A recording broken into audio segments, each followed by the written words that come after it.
এতদিনের কষ্টের ফল ফাইনালি আজকে আমার হাতে। তোমরা কি গেস করতে পারছো আমি কিসের কথা বলছি? সেই খুশিতে মাংক ভাত মাংক ভাত। সাত সকালে ঘুম থেকে উঠে পড়িয়ে বাড়ি এসে তারপরে স্নান ধান করে একদম রেডি শেডি হয়ে বেরিয়ে পড়েছি।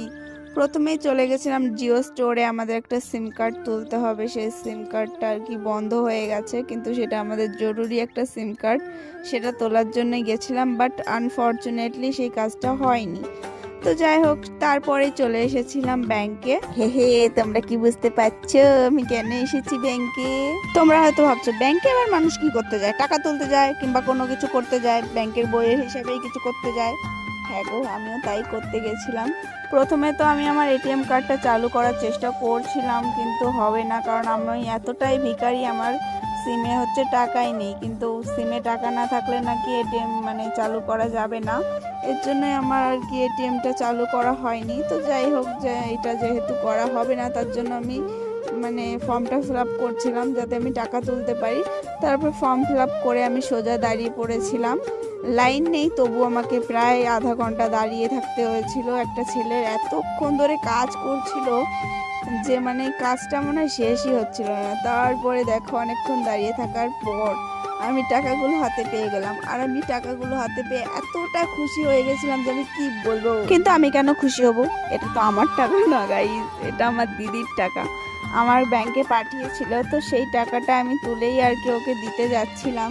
বলতে গেলে আমার দিদিরও টাকা না, ওটা হচ্ছে আমার মাইমার টাকা।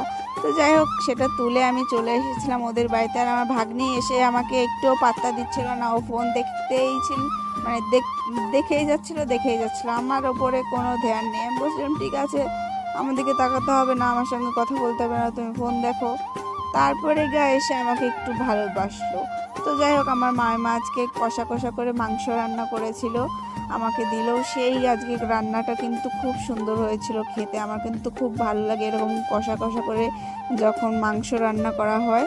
তো যাই হোক, ভাগ্নি কিন্তু আমার সেরকমভাবে খাওয়া দাওয়া করে না। আর আমি আজকে অনেকদিন পর এসেছি, এর জন্য আমার কাছে আর কি খাচ্ছিল, আমি অনেকটা ভালোবেসে খাওয়াচ্ছিলাম। আসলে বাচ্চাদেরকে বাচ্চা হয়েই খাওয়াতে হয়, আর আমিও তো একটা বাচ্চাই, তার জন্যই। তোমরা বন্ধুরা আমাকে বেশি বেশি করে সাপোর্ট করো, যাতে আমি সত্যিকারের একদিনকে আমার নিজের টাকা আমি ব্যাংক থেকে উঠিয়ে তোমাদেরকে দেখাতে পারি যে দেখো আমি আজকে সাকসেস, আমি আজকে টাকা তুলতে পেরেছি। কবে আমাকে তোমরা সাকসেসফুল করবে বলো তো? তোমাদের জন্যই আমি এখনো সাকসেসফুল হতে পারছি। তোমরা কি করছো বন্ধুরা বলো তো? তাড়াতাড়ি আমাকে লাইক কমেন্ট সাবস্ক্রাইব সবকিছু করে দাও না প্লিজ। যাই হোক, আমার দিদির সঙ্গে আমি চলে এসেছিলাম আমাদের দেবনাথপুরের হাটে। তো সেখান থেকে